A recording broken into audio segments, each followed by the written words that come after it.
The house hadn't changed much.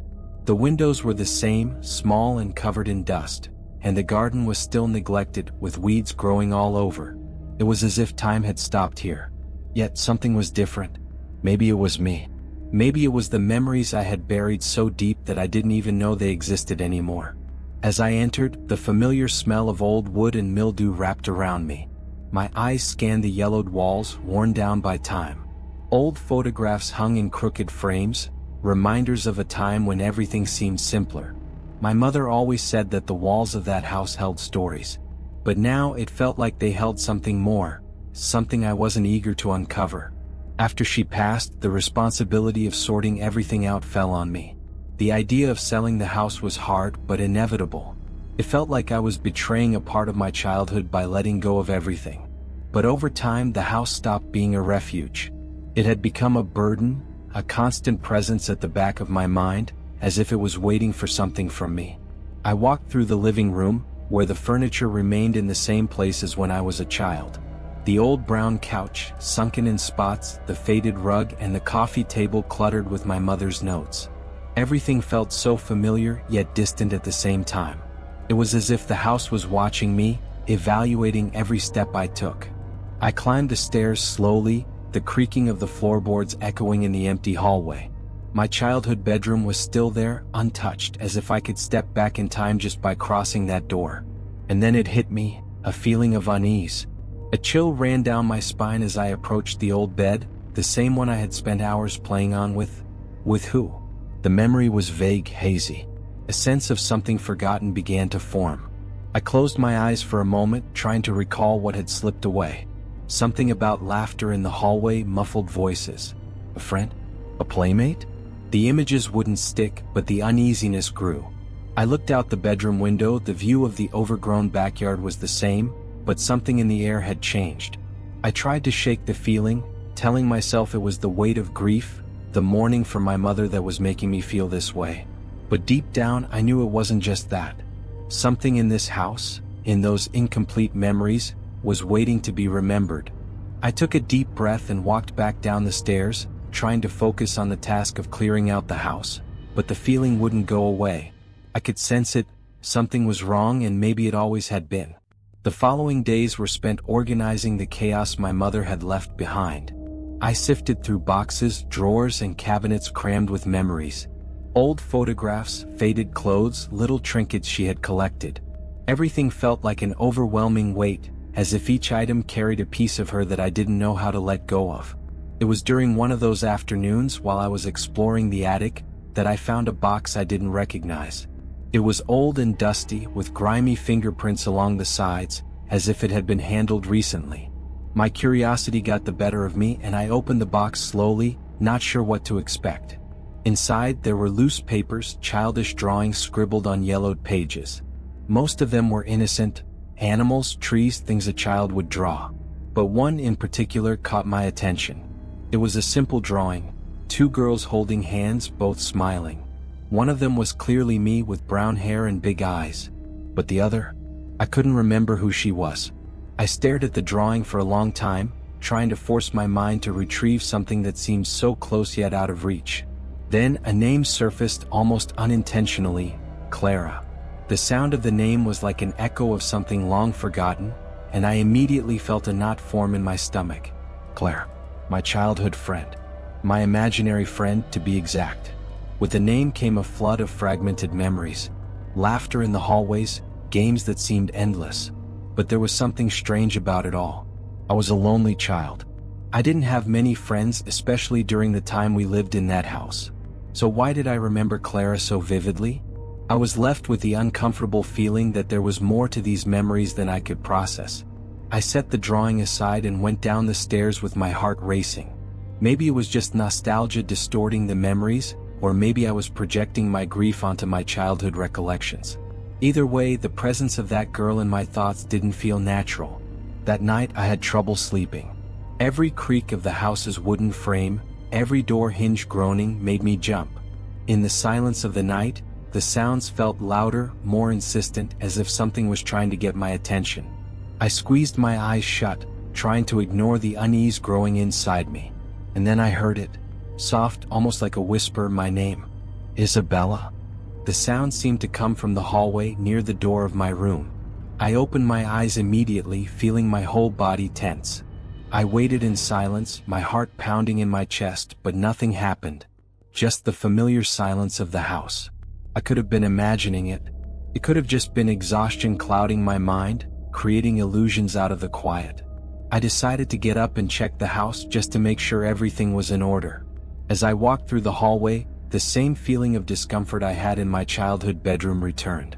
I stopped for a moment in front of the door to that room, too afraid to open it, fearing what I might find inside.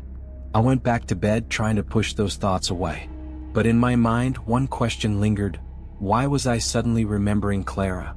And why did it feel like she had never really left? Just before I drifted off to sleep, one last memory surfaced. A promise. I made a promise to her, something that seemed important at the time. But I couldn't remember what it was.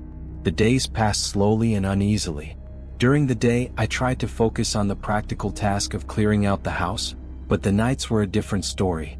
Each time the silence settled in, it felt like something in the house shifted, as if it came alive, whispering memories I didn't want to remember. That night, I went to bed earlier, hoping that physical exhaustion would bring me peaceful sleep. I turned off the lights, but the room seemed to sink into a deeper darkness than usual. I closed my eyes, trying to calm myself. It was just my imagination, I repeated over and over. But the noises soon began. First, a faint creak on the floor in the hallway, like someone walking softly. I didn't pay much attention, thinking it was just the old house settling. But the sound continued, this time closer, moving toward my bedroom. I gripped the blanket tightly, forcing my eyes to stay shut. Maybe if I ignored it, the sounds would stop. But they didn't. Then came that laughter. Soft, childlike, echoing down the empty hallway. There was no mistaking it, it was Clara's laugh. The same one I'd heard as a child when we spent hours playing together. But this time it sounded different, carrying an eeriness I couldn't explain. I opened my eyes at once, my heart pounding in my chest. I waited in silence, hoping the laughter would fade, that I would snap back to reality and realize it was just my mind playing tricks on me. But the house remained still, as if nothing had happened. I took a deep breath and tried to calm myself, but the unease lingered. That laugh, it was real, I knew it was. The next morning, I tried to rationalize what had happened. Maybe it was stress, exhaustion. Repressed emotions were messing with my head, making me relive childhood moments I had long buried. That made sense, didn't it? But the feeling that something was out of place, that I was being watched, didn't go away. It was there all the time, lurking. I decided I needed a break from the house. I spent the rest of the day in town, running errands, organizing documents for the sale. But deep down, Clara never fully disappeared from my thoughts. It was as if a part of me was waiting to see her again. A part one couldn't understand, but that kept pulling these memories I didn't want to relive. When I returned home that evening, the weight I felt as I walked through the door was almost tangible. The air seemed thicker, charged with a presence I couldn't ignore. I tried to go about my routine as usual, but my mind was trapped in the feeling that something was off. I went to bed earlier than normal, hoping exhaustion would knock me out. But as soon as I closed my eyes, there she was again. Clara. This time her presence felt closer, more real. It wasn't just an echo of my imagination anymore. Something about her had changed, and I could no longer pretend it was just a product of my grief. The next morning, as I tried to brush off the events of the previous night, I heard the doorbell ring. I stood still for a moment, trying to remember the last time anyone had visited the house. I opened the door to find Mrs. Matilda, the neighbor of many years, now older and more hunched with age, but still with that sharp look in her eyes. "I came to offer my condolences for your mother," she said, stepping inside before I could invite her in. She was a good woman. "I'm sad to see her go." I nodded in thanks, unsure of what to say. She had always been a constant presence in our lives, but we were never particularly close. As a child, I found her strange, always watching the house as if she knew more than she let on. That morning she was more talkative than ever. As we talked in the living room, my eyes involuntarily drifted toward the drawing I had found in the attic. It was still sitting on the table, the one with the two girls holding hands. The figure of Clara. I knew that Mrs. Matilda had lived here when I was a child. Maybe she remembered something that could clarify those memories. I used to have an imaginary friend when I was little, I said, trying to sound casual. Her name was Clara. Do you remember anything about that? Mrs. Matilda stopped fiddling with her bag and looked directly at the drawing. Her eyes narrowed slightly, and she stayed quiet for a moment that felt far too long. The atmosphere in the room shifted, as if she was carefully choosing her words. I remember, she finally said, her voice lower. You used to talk about her a lot, Claire. Always said you spent hours playing with her in the yard. But, you know, Clara wasn't exactly something you made up. A chill ran down my spine and I forced myself to stay composed. What do you mean by that? Mrs. Matilda sighed as if she was about to share a long-kept secret. There was a little girl who lived in this house before you. Her name was Clara. She disappeared one day. No one ever saw her again. My hands went cold and suddenly, everything around me felt more distant. What was she saying? My imaginary friend was real? It didn't make sense, but the conviction in Mrs. Matilda's voice was unsettling. I tried to process it, but my mind seemed unable to fit the pieces of the story together. I thought it was just something children do, making up friends to feel less lonely, she continued. But when I started hearing you say Clara's name, I began to wonder if there was more to it. There are things that happen in this house that I've never been able to explain. Before I could ask more, Mrs. Matilda stood up. I should be going. Take care, dear. Sometimes the things from the past wait for us to return. I stood there, stunned as she walked out. Her words echoed in my mind. Clara wasn't an invention. The feeling of unease grew stronger. Something was hidden in this house and I knew I could no longer ignore it. Mrs. Matilda left the house without looking back, but her words lingered with me like a persistent shadow. Clara had been real. A real girl who disappeared before we moved in. The revelation mixed with the hazy memories of my childhood, creating a scene I still didn't know how to process. The previous night, with that laughter echoing through the halls, now felt far more threatening than a mere illusion. I spent the rest of the afternoon wandering through the house, trying to recall more details. Every corner seemed tied to some fragmented memory of Clara. Her laughter, her words, the way she looked at me. But everything was shrouded in a fog of confusion. The truth was there, hidden somewhere in my memory, but I just couldn't reach it. It wasn't until dusk that I decided to search for more answers. I went to my mother's room, where she kept important papers and old documents. I rummaged through her drawers, sifting through letters and paperwork, until I found an old, faded folder, marked only with the name of our street. Inside were records about the house and its previous owners. I quickly flipped through the pages and then I found what I was looking for. A newspaper clipping with the headline, "Girl mysteriously disappears. Clara 7 missing for 3 days." The article explained that the girl had last been seen playing in her backyard. After that, she vanished without a trace. The floor seemed to shift beneath me as I read those words. Clara had disappeared, and I had known her as my imaginary friend. Everything that seemed like childish play was, in reality, a manifestation of something much darker. Clara's spirit hadn't moved on.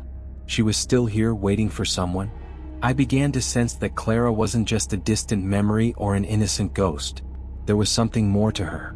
Something I couldn't quite identify, but that stirred a growing fear inside me. My mother had always avoided talking about my friend, and now I understood why. She knew. Somehow she knew that Clara had never really left. That night, the tension felt unbearable. Every sound in the house seemed amplified, and the thought of Clara, how she had disappeared and how I came to know her afterward, consumed my mind. I couldn't shake the feeling that something was closing in, that the moment to confront what had happened was inevitable. I tried to distract myself, but as darkness fell, things started to shift. The silence seemed to grow heavier with each passing second. My heart pounded as I heard the faint sound of footsteps in the hallway. Again. This time, though, it wasn't just my imagination playing tricks on me. The footsteps continued, growing louder, closer. I took a deep breath and decided I couldn't keep running from what was haunting me. I got out of bed, my bare feet touching the cold floor, and walked slowly to the door. I opened it cautiously, expecting to find nothing. But there she was, at the end of the hallway. Claire. just as I remembered her, the small girl with brown hair, wearing a faded blue dress, staring at me with eyes that seemed empty, as if all the life had been drained from them. "You promised you'd never leave me," her voice echoed down the corridor. It was the same childish voice from my memories, but now it sounded heavy, dark. "You said we'd be friends forever." Her words hit me like a wave. The promise. Suddenly, everything came rushing back with full force. I had promised never to abandon her, in the height of innocent childhood. But it was more than that. Clara had been trapped there, alone, and I had been her only companion for so long. Yet something about her had changed. She was no longer the imaginary friend who kept me company. What stood before me now felt cold, distant. I was just a child, I managed to stammer, feeling a growing sense of fear take over me. Clara stepped forward. The air around me felt suffocating. There was something wrong with her, something I didn't fully understand, but that stirred a deep, primal terror within me. I knew this confrontation was inevitable, but what could I do about it? As Clara drew closer, I felt my mind drift between fear and guilt. Fragmented memories of our childhood together flashed before me, but now something was terribly wrong. This wasn't the same Clara I once knew. The figure standing before me exuded an emptiness, as if something vital had been torn from her. I couldn't run from this, not this time. "You said you'd never leave me alone," she repeated, her voice darker now. Her words echoed in my head. She was trapped. Trapped in the promise we made, in the memories of a time I had long forgotten. But now I knew I couldn't keep that promise anymore. I wasn't the same child who could escape loneliness by hiding behind imaginary friends. Clara, or whatever this thing was in front of me, shouldn't be here. And neither should I. I took a deep breath, summoning the courage to respond. "Clara, I can't stay here. And neither can you. I'm sorry." The words came out with difficulty, as if I was breaking an invisible chain that had bound us together. She stopped. For a brief moment, her empty eyes seemed to fill with understanding, or maybe it was deep sadness. There was a crushing silence between us, as if Clara was waiting for me to say something more. I hesitated, then continued, my voice soft but resolute. "We can't go back to how things were. It's time to let go. I release you." Her expression didn't change, but the air around us felt different, lighter somehow. Clara stood still for a moment longer, her figure flickering slightly as if she were on the verge of fading away.